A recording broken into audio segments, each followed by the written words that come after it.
নমস্কার, আমি clinical dietician Surangana Rana.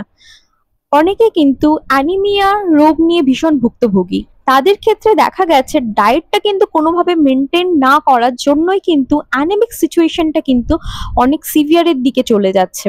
তাদের ক্ষেত্রে ডায়েটটা কিভাবে মেনটেন হবে আজকে সেটা নিয়ে কথা বলি। প্রথমেই অবশ্যই good amount of protein source, সেটা আপনার ভেজ হতে পারে, নন ভেজ হতে পারে। নন ভেজিটেরিয়ান যারা তারা ডেফিনেটলি পোল্ট্রি প্রোডাক্টস এর মধ্যে এগ রাখতে পারেন, সাথে অবশ্যই চিকেন রাখতে পারেন আপনাদের ডায়েটের মধ্যে।